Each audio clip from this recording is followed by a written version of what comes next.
So I'm getting started on doing the wood stove chimney install. There's one panel there on the roof that's not secured, and then there's the front piece of flashing that'll go on front ridge eventually. The overlap on that those panels basically lines up with that rafter, and then I want my hole to go through on the left there between those two rafters.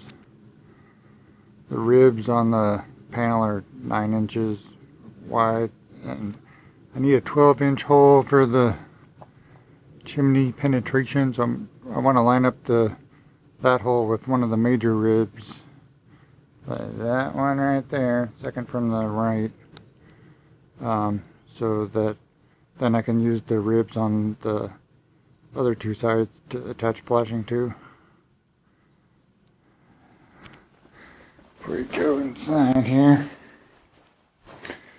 this is more or less where the stove's going to be, in this corner. I don't know if you can see the pencil line up there should match up with that major rib, and then my chimney hole is going to go through there. So I read as many instructions as I could. I watched as many videos on putting chimney through middle roof as I could.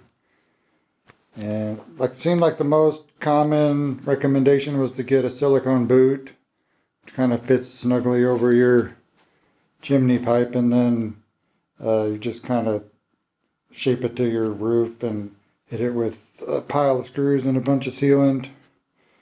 And the thing I didn't really like about that was, even if you put it in a diamond shape, you're probably creating some kind of a dam across at least 2 of your ribs where water is just gonna sit.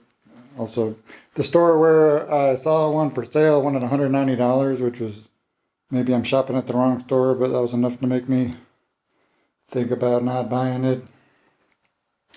I've got one of these roof flashings here, although I'm not sure if I'm going to use that either. Usually the instructions I see that come with these are more for a shingled roof, but I did see a pretty good video of a guy putting this on a metal roof, and he kind of slid a partial 5-rib panel up around the chimney pipe, and then another one coming down trimmed around the top of the flashing, which looked okay, except like this flashing is, the hole at the bottom is 18 inches, which the span of 2 ribs is also 18 inches, so, and there's not a lot of meat on the side there, so I'm not sure. Also, this is the right size flashing, but the hole is like really big compared to the chimney pipe. I guess it's supposed to vent. I don't know if it's supposed to vent or you're supposed to tighten that around the chimney. Then you put a storm collar around it. And like I'm worried about the storm collars in my area because we get really strong straight line winds during storms. So I wouldn't want it just secured with silicone. I'd want something beefier. Actually, the silicone boot seems like it would be a better solution for a storm collar, because it's kind of bell-shaped and would slide down tightly. But my first inclination was just to kind of come with a straight piece of metal from below my ridge top, and have a tight hole to the chimney, seal that with high temperature sealant. And that's probably what I'm going to wind up doing, but I'm just kind of explaining my thought process of how I got there. I'm worried about I was kind of, this pivot adapter thing, everybody's really wants that 2-inch minimum clearance of air. And so I was worried, like maybe there's supposed to be airflow around there, like that would vent up through this thing. But I mean, the silicone boot solution doesn't have airflow. I think it's just more 2-inch clearance to combustibles. Like because they give you a metal flashing that's going to impinge on that 2 inches, and I saw other people putting the 5-rib panels definitely covering that 2 inches, so I don't think it's really about airflow. It's more just like an air gap. I don't know. You'd think maybe the metal would get hot and conduct heat to the wood. I don't know. So, pretty sure this is what I'm gonna try and do. And we'll go through some updates while I do it. One of the main considerations for this approach with just the flat sheet going right on top of the fiber rib panels is in the directions for this pivot adapter. It kind of looks like they've got the hinges either on top of the roof or on top of their framing. So like this connection might be in the same vicinity as where you want to seal with that flat sheet.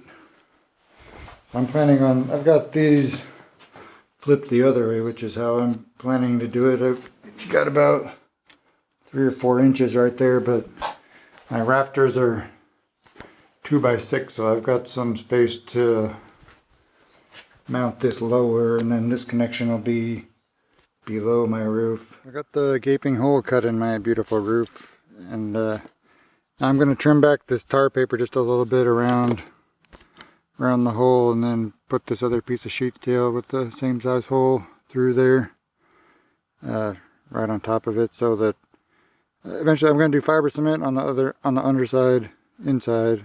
So basically all the flammable layers of the roof near the chimney paster should be sandwiched between some non-flammable layers. Well, there's what that looks like. I tried to get my screws to line up with these kind of minor ribs.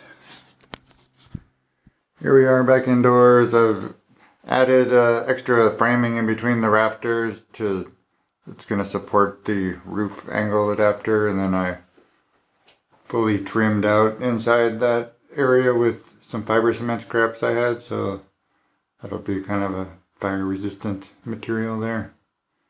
Next I need to drill a hole in my top roof panel, and then I'll be pretty close to attaching the adapter and connecting my chimney pieces from the stove to it.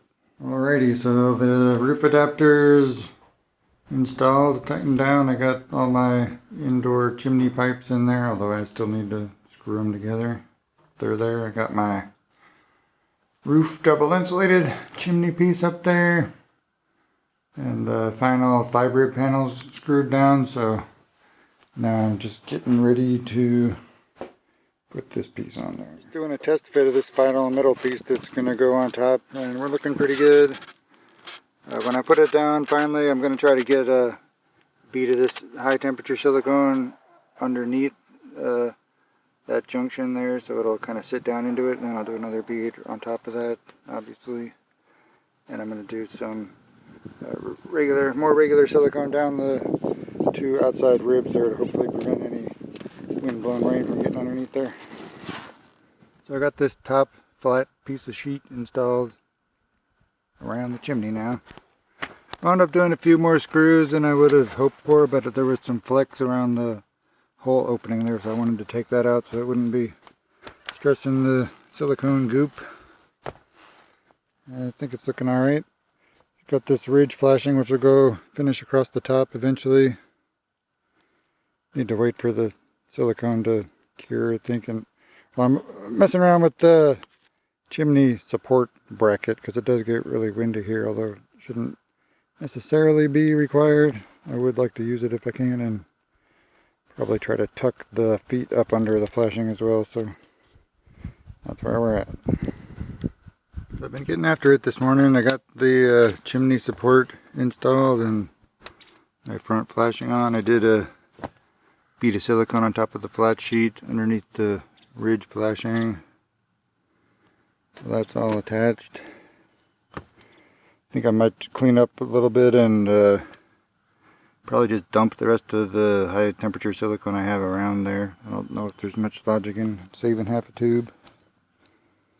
I might get some white paint on this flat sheet at some point. It's not real pressing. I did paint these arms because the instructions were kind of adamant about painting it, so I figure they're going to rust, but this flat sheet's been hanging around my yard for a while without rusting, so we'll see. Well, the wood stove install is complete. Kind of putting it through its paces today, having the first few fires. Still be somewhat of a learning curve, but everything seems to be working. Stove itself did smoke a bit on the first fires, which instructions said it would. Like the first ones, it might be burning off something related to the paint, but it's working well. We had a bunch of wind and rain, and chimney didn't blow away, and no rain leaked in that I can tell, so that's good.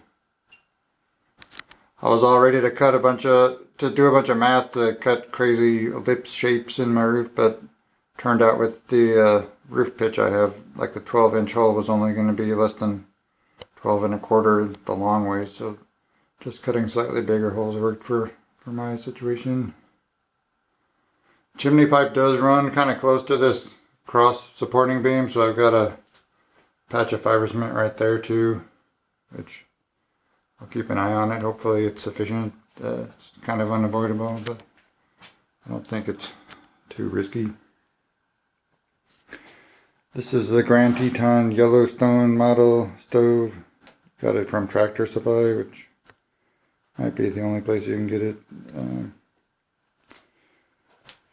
So yeah, seems like it's a success so far. If there's any experts out there want to tell me what I did wrong, I'm open to listen to it, and I'm sure there's plenty of non-experts that want to do the same thing.